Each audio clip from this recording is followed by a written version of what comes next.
Hey everyone, and welcome to the Joyous webinar, Beyond Surveys, How to Work Conversations. So I'm Mike Carden, I'm one of the founders of Joyous, and I'm going to hand over now to Ruby to introduce herself and introduce today's webinar.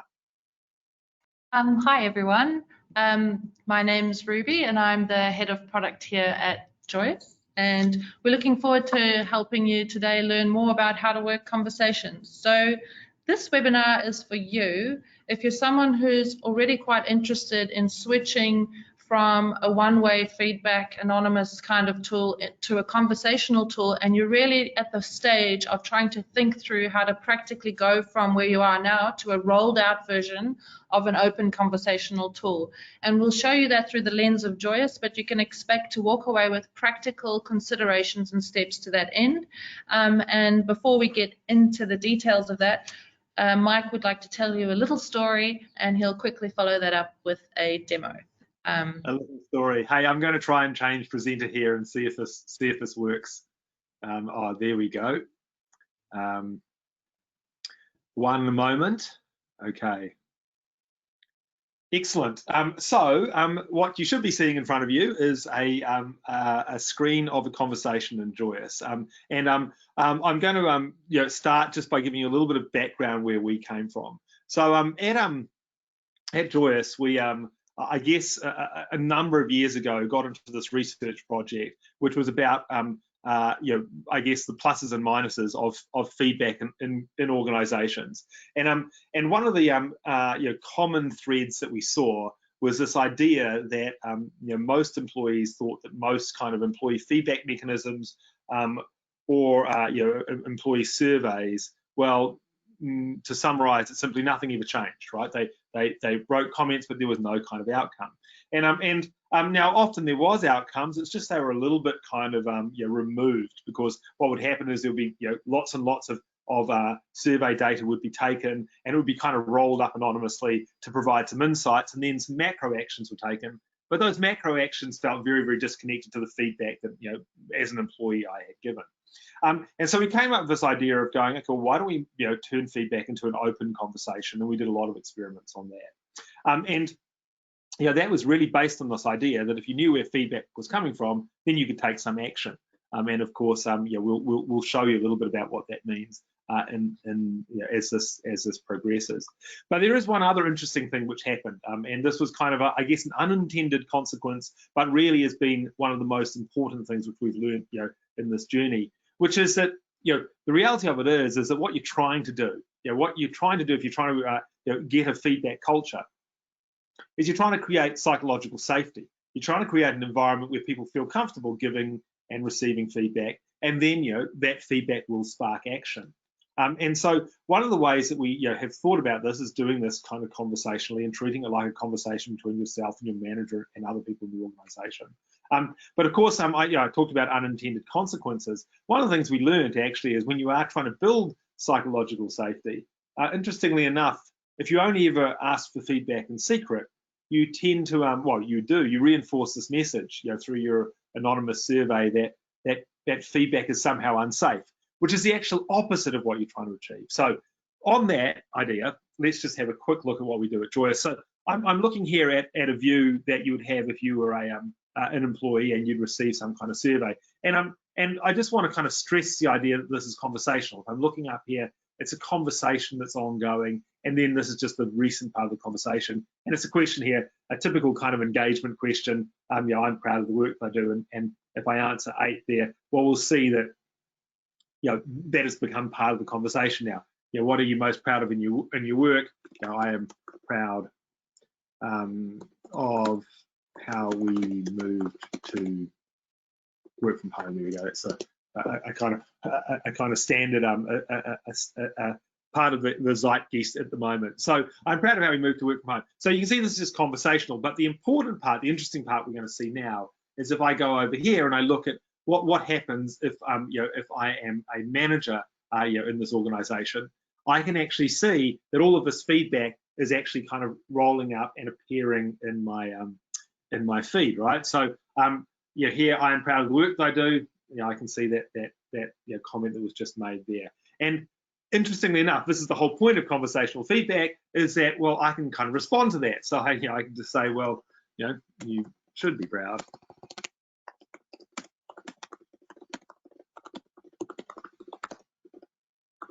And I can just very simply send that spelling mistake and all, straight back to Maud. So you can see it's a conversation, right? A two-way conversation.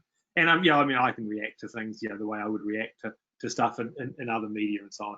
And so what we're looking at here is we're now looking at kind of a live feed of all the conversations that are happening in my team or in my part of the organization.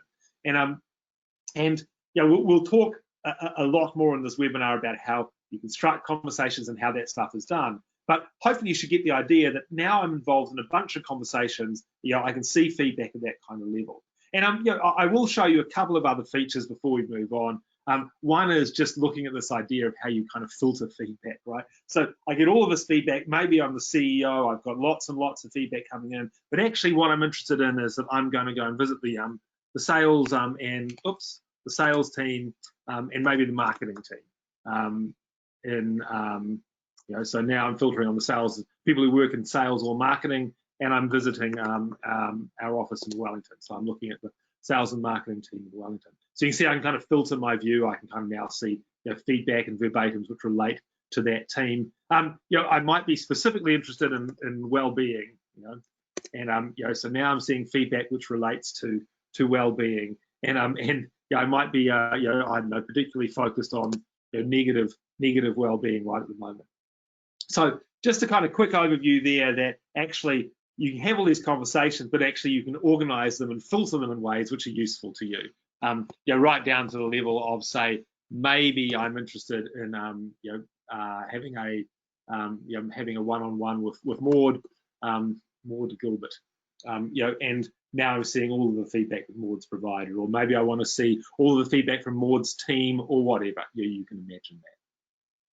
And I will just give you a taste of one other thing, by the way, before I hand back to Ruby, is that all of this conversational feedback, we have analytics and other engines behind that, which actually draw insights out of it, right? So, in this particular model, we're looking at elements of employee experience and employee engagement, and we can kind of see how those are scored. We can kind of break them down, and I'm only going to show you one feature here, but it's just such a great feature, which is that here I'm looking at questions related to culture and environment, and I can see, oh gosh, if I go back here, I understand how my work contributes to our success. Don't have very many people in the organization who kind of agree with that statement. In fact, most people seem to be kind of negative about that.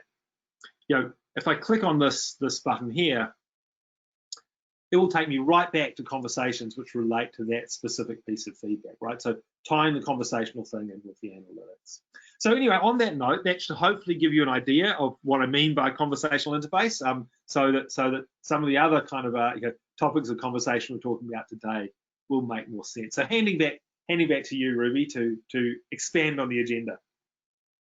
Cool. Can I just confirm you can see my screen with 3 points on it, okay?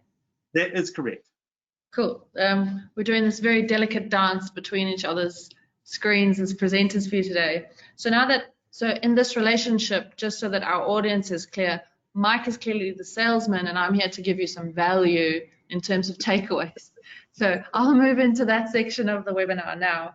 And the things broadly that I'd like to share with you today are around the 3 things you see on the screen, helping you to understand if you've decided to go this path of switching to a conversational tool, what are the 4 stages of conversations, and what are the things you're really going to need to think about and figure out along that journey, and some advice and some learnings from us about that. Understanding the habit loop is the next thing I'll tell you about, like what helps people form the habit of engaging and responding in conversational tools, especially when you don't force them to participate. And finally, I'll explain to you something that we care deeply about, which is quite different from worrying about response rates in anonymous one-way feedback tools. I'll teach you about the conversation funnel and why that's important and what we look at inside of that. Okay, so kicking off with the 4 stages of conversation. You're kind of at the first point thinking about what do you want to have conversations about. So you're kind of launching Joyous, you're ready to kick off, and you're kind of going to fall into one of two types for us. We have one type of organization who really wants to use Joyous to help uplift constant connection, frequent communication, open, agile sort of cultures for employee experience. You want to help uplift engagement and make your place a great place to work, which is part of our mission. So you either fall into that camp, or you fall into the camp of bespoke conversations where you're really looking to help Joyous inform changes to tooling or processes, or maybe transformation to the organization. And so you use our tool to augment the decision making by making those decisions inclusively and getting feedback from your team about it as you go about validating your various approaches. So these are the two sorts of things you might be wanting to talk about. And if you fall into kind of the former, you could benefit from using the EX Genome question set, which we've developed. And this is a really modern question set, and it comprises of the 4 realms that you see on the left. And you might be asking yourself, well, you know, I'm used to doing this 6-monthly survey, and then I get the insights to compare, you know, this is how we did 6 months ago, and this is how we're doing now, and how are we improving, and how does that work in this kind of regular mode? Because we suggest that you kind of ask weekly questions, and you just ask one question at a time. And that's another big change when you go conversational, is you're not going to launch 30 or 60 conversations in one day. You're going to just ask probably one question or talk about one topic a week. And so how we do that is we ask a question a week with EX Genome, where we ask week 1 something from culture and environment, week 2 from well-being, and so on, so that over the course of a month you've got a balanced view of every realm. And next month we'll ask a different set of questions also from the realms, and this gives you the balance that you saw over time when Mike did his demo for you. So now if you're creating bespoke content, there's a lot to think about, but with our EX Genome, not so much to think about, because we already understand some of the key things you need to think about. Specifically, when you're designing content, you want to ask questions in a way that will give you absolutely the best volume and quality of responses. And Mike might have something to tell you about what we've seen in Joyous in terms of the quality of the responses we get with these sorts of approaches. Yeah, thanks for that, Ruby. Yeah, it is an interesting thing. One of the I guess things that we learned when we moved from a kind of open, anonymous, traditional feedback environment to an open feedback environment is you've got to be very careful how you word questions. I think that the biggest single learning is this idea that you actually want to not focus on leadership behaviors so much as you want to focus on kind of the outcomes of leadership behaviors, and I guess experiences of employees and outcomes. So we steer away from kind of ego bruising questions to work on questions that kind of light the way for managers and employees. So if you look at that question at the top there, I understand how my work contributes to our success. Well, as a leader, and if I receive feedback that says, well, I'm not really sure how my work contributes to the success of the organization, I don't necessarily take that personally. I more go, okay, well, the way has been lit now. I know that what I should do is provide some more clarity to people.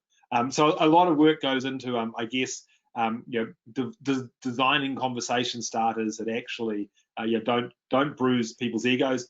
The other thing too we know as well is that so much feedback in organizations is actually optimistic and positive feedback, whereas I guess the traditional mindset is that feedback's all about criticism, which of course it isn't once it becomes conversational. And so some of the more practical things to think about, just to layer on top of everything that Mike kind of explained to you, which was on the softer side of things, is you got to think about engagement right from the start. And so we have 2 ways that we can engage people in the conversations, either via SMS or via email. And if you think about it logically from the email approach, the subject line, well, already right there, you could knock 50% of people out of taking part of the conversation just on how well you craft the subject line. So a practical tip there is we use litmus tests to validate how likely our subjects are to end up in the spam inbox versus to make it to someone's inbox. So there's lots of structured things to think about there. And you have that. Not just spam, it's also this element too of piquing people's interest and talking about something which people personally feel strongly about. 100%. We're doing a lot of interesting experiments on humorous engagement at the moment, but I won't go into that today. There's just a lot of research on our end to actually completely leveling this up for the long term, because this conversational path is a long-term strategy. Now, if you've got a diverse workforce, which almost all of our enterprise customers do have a diverse workforce, and many of them are global and in 40, 50 countries around the world, you also really need to think about English as a second language and bring the reading age right down so that your questions are really clear to understand so that you get the most relevant responses. And so that's something we use, things like the Hemingway app, for example, to help ensure that we're kind of like hitting the right pitch with the way we phrase the questions. And those are probably all of my tips on this. And just to summarize it, we're talking about getting the best volume and quality of responses by developing high quality questions right from the start. We focus on one conversation or one topic at a time. We recommend doing that maybe once a week, and consider the audience and the diverse nature of your audience and make it really personal. And those are the 5 key takeaways there. I think the reading age one is always fascinating to me, Ruby. And I've obviously read through all of the research on this. It's an interesting topic, right? Because we view dropping reading age, potentially as relating to just, like you said, people with English as a second language and so on. And that's certainly an important effect, because if you're trying to create inclusion, you want everyone included in the conversation, and you don't want people to feel excluded because they don't kind of understand the language. But interestingly enough, dropping the reading age just makes everyone more responsive, because it's simpler to understand, people can process it quicker and so on. And it is really one of those things to me that's kind of often missed, because so much of the industry that we're in has come from this sort of org dev kind of background, where instrumentation is so important to them, right? And so trying to get very, very precise language so you can measure precise things, whereas precise language doesn't actually work in a lot of the audience, particularly in fact in all organizations. Yeah, you're so right. You're so right about so many things, Mike. But moving on to who should take part in the conversations. Today I've decided to be just a little bit cheeky. I hope that's okay with the audience. But kind of two people who should be taking part in these conversations. There's, who are we going to ask the questions to? So that's one thing to consider. And with the employee experience approach, it's pretty black and white. Ask everybody the same question, and ask everybody the same question at the same time. And that's really good for when you think about then who responds in that scenario. And the right person to respond in that scenario is the direct leader, who of course has the most influence. In other words, the most potential to improve that person's life through a small incremental change. They should be seeing those responses. And by asking everyone the same question at the same time, it's less context switching for that leader, and it's much easier to bring it all in to maybe team chats if something interesting has bubbled up, included in one-on-ones, and they're just solving the same problem sort of for everyone in their team. And of course it helps bubble up for the insights. The other approach, well, there's a couple of other approaches. The one is you've gone the bespoke path, and maybe the process or the tooling change that you're making is really specific to one division or one department, in which case you really just want to ask the people who this relates to for their feedback and validation. And so we certainly can handle that. And we have some customers who are made up of a number of subsidiaries, and of course that makes sense that you should be able to do it at that level. And potentially there, the people who respond are actually more like maybe they're people running a project, or maybe they're subject matter experts on a particular tool that you're changing. And so those are kind of the two kind of versions and audiences. And of course, in case it's not obvious, you can do these as a blend in your organization. So you can run this both ways. We've got some great examples of large organizations who actually have found that there's benefit to them in applying people who are, like Ruby says, dedicated responders to particular topics. So if you've got a workforce and they have a particular technical requirement and it keeps coming up, then you can, if you kind of funnel that through one responder, you can actually start to kind of automate some of that process a little. Cool. So we've decided what we want to talk about. We know who we want to have on both sides of those conversations, and we're kind of like, it's the races and we're off and we launch. And it's a very interesting time in kind of the stages of the conversation, because now suddenly everyone's starting to talk and it's a bit of a flurry, and you've got all sorts of like people really interested in this, right? You've got people who are owning this kind of experience change, which is often like people in HR or organizational development, and you've got executives who suddenly can see things that they've never seen before, because somehow having visibility of two-way conversations just gives you this dimension of context that you cannot get from one-sided anonymous feedback. And so pretty much these stakeholders collectively become obsessed with, are people talking? Who's talking? Which divisions are not talking? How do we get those divisions to talk? Like, what are these people saying? Oh, that division is saying this. And it's just a fascinating time. And so we've built a lot of things into the tool, and we add a lot of support out of the tool to just help clarify and crystallize that and support your organization to ensuring that particularly the people who are allocated to responding are doing that, and that we help get that messaging through the organization through the right funnels. But yeah, certainly an interesting time in the stages. And then the final stage, and before I move on to that, I don't know if you wanted to add anything there, Mike, or if I should just continue. Okay, I didn't hear you that time, but it looked like you were saying just continue. I was saying just continue. I was just saying it with mute on. Yeah, I mean, that's the way I like to hear you talk. So anyway, let's keep going. What should we do? That's kind of the next thing. And in the context of the stages of conversation, what I'm referring to here is now you've had your conversations, people have had the discussions, and we have this incredibly rich body and high quality of verbatims.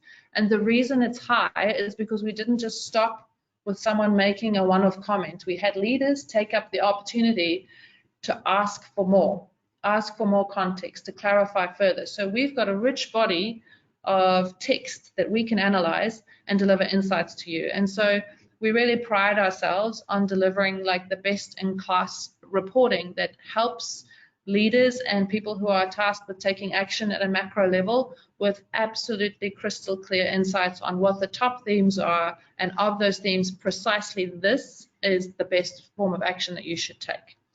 And we do that, and maybe Mike can tell you a little bit about how we do that. Yeah, look, I guess the key to any kind of insight, which is, I guess, driven by machine intelligence and so on, is kind of volume of data. And so, like Ruby says, by generating lots of conversational data, then you have a rich source of data. Of course, the way that we tend to think about these things, or we've traditionally thought about them, is actually we're trying to measure things, and so we're trying to go after measurements on things like people's energy levels, or some of these traditional kind of measures of employee engagement. But the reality of it is, if you're really looking for deep insight, you get most of that from the textual comments. So you'll often find in the history people saying, oh, I really enjoyed reading the anecdotal feedback, the verbatims, and so on.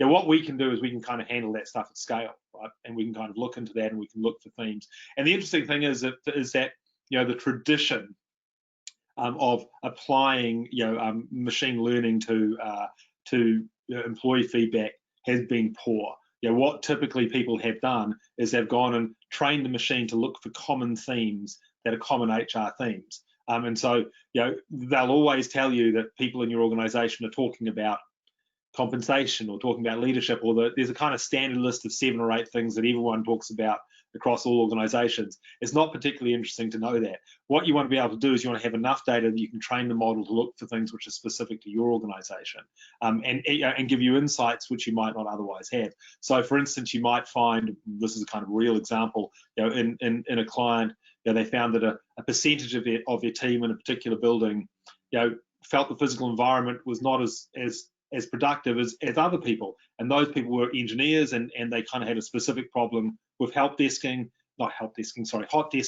and their issue with hot desking was that they couldn't sit with their squad if they arrived late in the morning. Now that's a good example of kind of finding something specific in the data, which you'll only find at kind of a level where you're collecting lots and lots of data.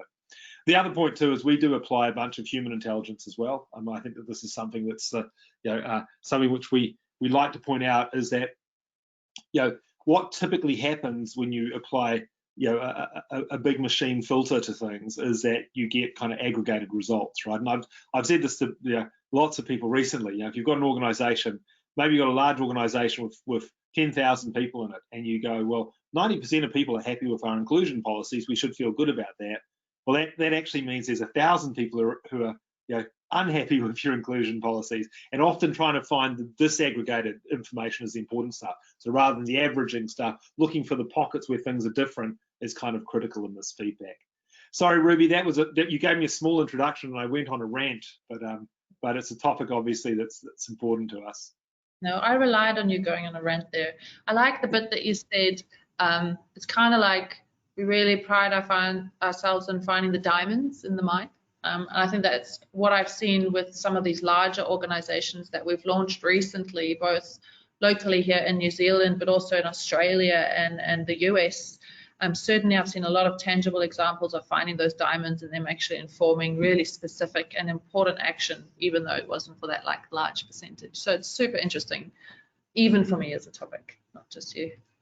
And so I want to tell you a little bit now, and I won't spend too much time on this, but it's just an interesting way to orient your thinking, just in general, but especially if you're thinking about conversation loops where we're asking you not to force people to participate. So this isn't like the approach you take with some of our competitors, where your whole exec team starts absolutely bombarding the organization with requests to complete the surveys, and you're messaging out, oh, we're at 90%, who are the 10% that not responding? You all need to go and respond today. And it's really unpleasant. And that is just not what we think conversation should be about. We think people should respond to feedback or respond to a topic because they're genuinely interested in it. It's meaningful to them.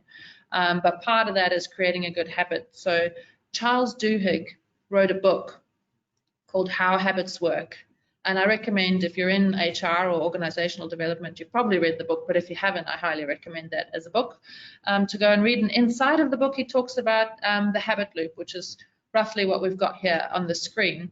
And what I want you to think about is just this in the context of Joyous and having conversations in a conversational tool.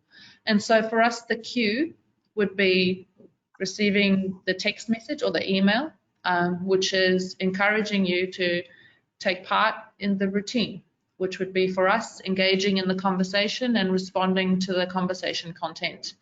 Now, for every working person, the reward in the context of a conversation is actually somebody responding. So when you're someone who's tasked with actually practically implementing or making a change like this in your organization, it's easy to underestimate kind of this part of the puzzle. And this is actually like getting your leaders engaged in responding back to people inside of the organization, because you can bet your bottom dollar if they don't engage back. If someone's saying something and giving feedback about something that's meaningful to them and they hear crickets back, they're going to stop, and the whole thing for that individual will be over. And so that's the reward. We've really been trained, haven't we, by social media and other things to kind of expect some level of almost instantaneous gratification these days, isn't it?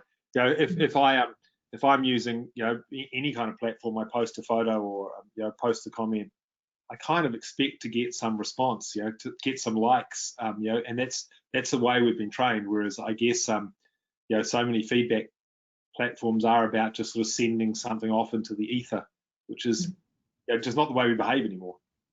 I mean, the message that I give to the organizations that seems to translate the best is if you think about it this way. If I'm talking to you now and we're having a real life conversation and I say something to you and I'm looking at you and you're looking at me, is it okay for you not to respond? Absolutely not. Same with even if you extend that metaphor to Teams or to Slack or whatever your comms tool is for your organization. If I'm in a message with my team lead and I'm talking to them and I say something, I would expect something back. And it's even more important if you're using a conversational approach for experience or business outcome stuff, you even more need to respond than in those worlds. And that's a really great way to kind of think about it. If you do that consistently and you encourage your leaders to respond, because that's where the participation energy should go, you will create a craving. that will ensure long-term immersion over time. And that's kind of what I wanted to tell you about the habit loop. And to really help give you some tools, even more practical tools for you to walk away with from this webinar, Mike and I are now going to engage in a back and forth that has some actual practical recommendations for how leaders go about engaging with people when they're responding to feedback.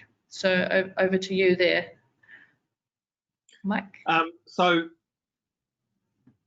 we're going back to looking at the live feed here, and so I think that we're going to kind of have a mock conversation now, and I'm the manager of conversation. real life mock.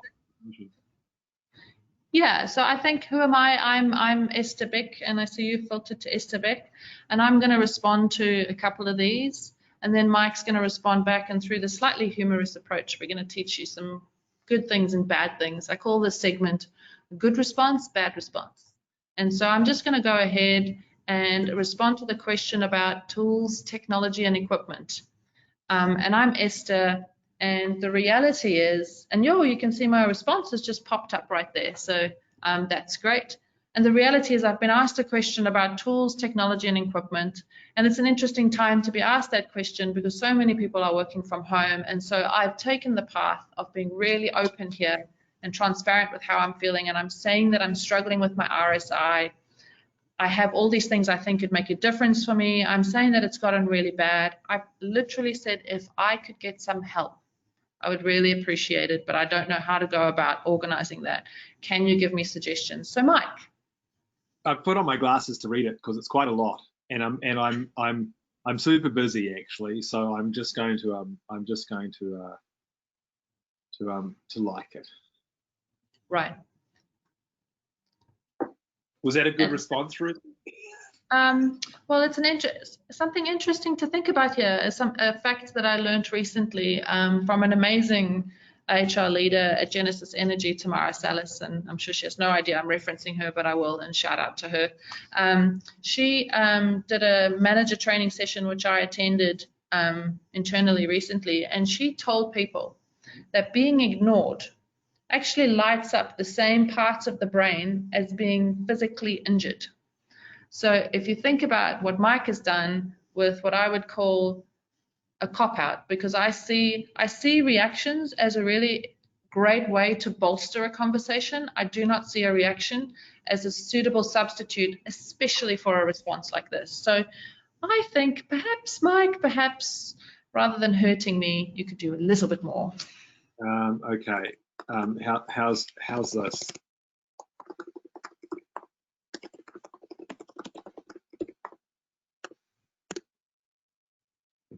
Is that there? Well, you've used a couple of characters, haven't you? So what I'd like to share with you here, funny enough, again from Tamara, is this idea of matching energy. And it's a really interesting way to think about it. You really want, if someone has put a lot of energy into saying something, it clearly means something to them. We really recommend that a leader matches the energy back. And it kind of goes both ways. So if someone has just made a short comment, I wouldn't go and respond to that with a massive wall of text. I'd probably kind of match that energy, even if it's on the low end. But the fact that this person has actually said so much, it gives me the chance to tell you about even more here, which is that I probably wouldn't match the energy in Joyous. So Mike, I think the best thing that you could do here is probably suggest to have a face-to-face conversation and bring this into real life. And that's kind of the beauty about Joyous. We're not here to replace your existing conversations, not by any means. We're here to bring in opportunities to talk about things inside of those that you may not talk about otherwise. And important things are always best spoken about in real life. So I'm happier now with what you've done there. A lot of this happening of conversations within Joyous, the kind of regular cadence of conversation in Joyous about important topics, sparking, I guess, real life conversations and kind of one-on-one action. That's exactly right. And so that was one example, and I think we've got enough time to just quickly work through one more example. Should take us a couple of minutes to really round out your knowledge on sort of what good and bad responses look like. So I think I'm going to pick the workload is fair and manageable question. And so I'm just typing up my response to that, and look, isn't it great how like instantly the conversations are popping up and you see it in real time in the feeds, even if you're a senior leader, and even the insights are real time. Super exciting. So Mike, how do you think you can respond to this? What is Esther saying? Yeah, so well, I've already got a plan for that. So she's saying that support is overwhelming and maybe we should shorten the rotation. So I guess there's a team and they're each taking a turn looking after support as an individual. Oh, you've got a plan. Yeah, I've thought about this one already. Yeah, we've already been working on this. Right. So this is a good time to talk about active listening and what active listening looks like when you come to online conversations. It's like active reading, really, which is interesting. And so what Mike thinks he's done is he thinks he's cast the impression to Esther that he's organized and he's onto it. But in fact, all you've done, I'm afraid, is that you've shut Esther down. And the message that you've actually sent to her is, please don't give me your feedback because I already know everything. So in retrospect, I probably wouldn't send that message at all. Okay, so maybe I should be a little more empathetic. Is that Yeah, maybe you should delete that response altogether, actually, and then we can go from there. Okay, that never happened. That never happened. But it's a good time to point out that, you know, both people responding on the kind of the UI where people are responding to the questions they're being asked, as well as this kind of leader view, people own their own data. So we think it's really important, if you want to give people a comfortable space to talk, that if you say something and you feel like you'd like to edit it or delete it, that it is really easy and you own your own data and you can change your mind and be comfortable with that. And so it looks like Mike has made a good choice this time, and he's decided to empathize, which is great.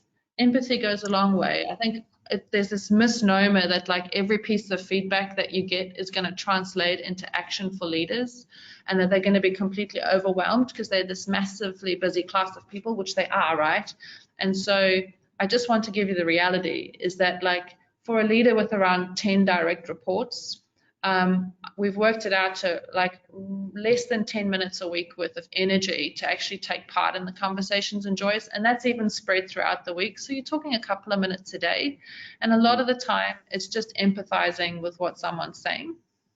And I think with this one in particular, you can take it even further, because I think if you had to ask for more information, that's a great approach to active listening, is ask for more. And it shows that you're really interested and want to hear what the person has to say beyond just the superficial feedback. And this is where you really increase the chance of the verbatims being of incredibly high quality and really helpful for the overall theme analysis.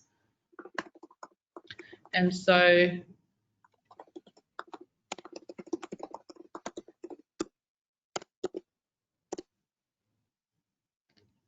yeah, I'm a huge, I see this all the time, just even within our own use of Joyous here, you know, at Joyous, but you know, certainly in clients a lot, this idea that actually, you know, feedback's an opportunity to ask for more, to drill in and find out more information. It's certainly like where you often see the richest comments, and I'm seeing this in this example here, where we've started off with trying to understand someone's workload, and now we have a kind of suggestion from the front line on how we might improve workload. And of course, we get lots and lots of different suggestions on how we might improve, or lots and lots of different people suggesting how we might improve workload. We might find that there's some real gold in there. We might find there's some consistencies, et cetera, et cetera.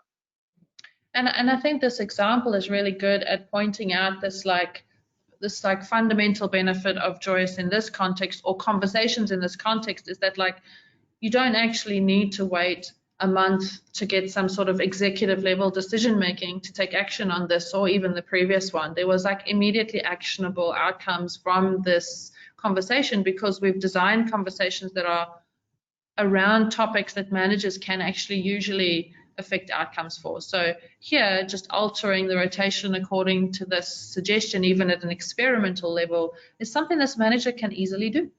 I think you're touching on something which is which I guess is one of the pillars of conversational feedback, is this idea that feedback actually works at 2 levels. That actually you've got kind of micro-transactional feedback, small incremental course, changes in direction and changes in course and course corrections for people based on tiny little bits of feedback. And we certainly saw this during the start of the pandemic when people are moving to work from home. Someone might provide feedback which is just they don't have a chair, and so you can kind of fix that issue for a single person. But then, like I said, it works in 2 pieces. So you've got this micro-transactional feedback, and then the other side, you're also rolling up all of this data and trying to understand, overall, what the challenges with people's, work situations might be at home or something. So the feedback, definitely, conversational feedback works in two layers like that. Yeah, I just thought I'd show you the whole flow from a user's perspective, because I'm conscious that we didn't do that as part of the demos or here. But you can see how we engage from an email, and there's a version of this for text. And people actually just select the rating option, and we recommend launching with a rated style question and following that with a conversation starter, as you've seen. But when they click the rated option, one of the best things, because I'm sure you'll be thinking about the deployment overhead if you want to do this in a large scale enterprise, and what they might look like. And the way we integrate to people's data, there's actually 0 deployment. The only deployment is that your leaders would need a login, perhaps through single sign-on or something via Active Directory to the leader feed. But for your working people, there's no app to download. There's no login, because we know who they are by virtue of them clicking a number, and they just get taken straight to a browser-based app. And so there's no app to put on a phone. Which makes it much easier if you're talking about using personal devices for people out in the field. And yeah, I just think that just helps the deployment story even more to get us, up and running without a strain on your IT team, I guess. And I don't know if there's anything you want to add to that, but I believe the last thing we have to share with you today is about the conversational funnel and why that's. Let's get straight into that, Ruby, because I realise we're running right up against our 45 minutes time in a few minutes. So let's talk about this one. And it's actually a really simple and straightforward thing to talk about. When we talk about sending out those conversation starters via emails or text message, you can think of that as your total population being invited to take part in the conversation. And the next step is whether they then choose to engage in that question. And depending on how well you launch it, that can be anything from a 30% engagement to a 90% engagement across your organization. And we've seen from our experience, the thing that takes it to the top end, to the 90%, is how you launch and how you message and how well you teach your leaders to respond, and how open and transparent you are about why you're doing this and why it's important to your business. And we help on that journey because we come with a change leadership package around the tool. So we don't see ourselves ever as someone who provides you with a tool and then we give it to you and off you go, and it's kind of your problem to get it off the ground. We partners. Can I interrupt you there for a second, because I'm just looking at the questions panel, and I did actually, apologies, I forgot at the start to mention that people could ask questions if they want to, and I've just sort of seen a few building up, and there's a few questions I guess on the topic which you're touching on, but like, I'll use one of them here. So how do you shift leaders' behaviours so they know how to respond to feedback positively, like your examples? Well, we touched on some of that, didn't we, when we did the demo? But I believe that this week we are releasing a leader toolkit, which is one of the things that we're doing, and speaks to the partnership, which contains a full set of tools to help leaders know how to respond to people in different situations, whether it's a tricky conversation or whether it's learning how to build relationships or how to practice that active listening. And not only have we released a toolkit that can go straight to leaders, each tool in the kit is backed by a presentation that people HR leaders can use to actually train leaders, because often, you know, HR leaders or organizational development leaders in large organizations are tasked with regular upskilling of leaders. So there's a really we're actually open sourcing that toolkit, so anyone can have access to that, you know, whether they're a customer or not. Yeah, I guess, which is part of our contribution to increasing people's ability to, I guess, you know, respond to feedback. And it is one of those things, I think, that one of the most important things we can all learn, you know, as leaders or just you know, as organisations generally, is you know, how we actually respond to feedback, because I mean, culture is a winner. You just need to be able to be good at responding to it. Yeah, and it's difficult for leaders, and so the toolkit's really quite practical. It's not sort of airy-fairy or fluffy. It's like in situation A, do B, C, and D. Really helpful. I'm quite logical, so I respond well to those, and the tools that are in the kit are actually tools that I've selected over time through my experiences working in various organizations of different sizes and different parts of the business. The other thing that we do as well is when we do have a new customer with a large enterprise coming on board, we actually help with the leader training. And so even myself and Mike, I think I've trained over 1,000 leaders myself now. And actually we don't really focus so much on training them on how to use the tool. Of course we do that, but we really focus on helping set the expectations and supporting the leaders through the change. And that's definitely helped with the uplift in the most important part of this funnel, which is at the bottom. And how we think of it is, if a person's commented, that's the next step in the funnel, but the most important thing is the leader responding. And if the leader responds, we know the habit occurs and the person will do it again, and it has this kind of knock-on effect to the quality of the content. But actually, let's remember, at the bottom of this is making people's lives better at work. And the more opportunities we have to do that, the better. And that's what Joyous is all about. And I think that brings us to a natural end. I'm gonna close on. There's just one other question here which I want to answer, right? Which just says, yeah, how do you know if your organisation is ready for open feedback? Which is a bit of a loaded question, but what I will just say is, look, we've got another webinar coming up on open feedback versus anonymous surveys, which you know, anyone attending this webinar will get an invitation to, and I think that's going to be a great webinar. We will cover that topic in depth. But I will say all of the organisations we've launched in have certainly had no challenge actually. You know, they've thought it's going to be difficult, kind of shifting to a more open environment. You know, creating some of the behaviours that Ruby suggested. But gosh, it's been very, very simple. You know, very straightforward, and we've made a big change very quickly. And so if you're interested in that, I encourage you to look at the case studies, you know, in our website and other places. And on that, thank you very much, everyone, for your attendance, and thank you, Ruby, for such an informative session. Thanks, Mike. It's been fun. Okay, see you later, everyone. Enjoy the rest of your day.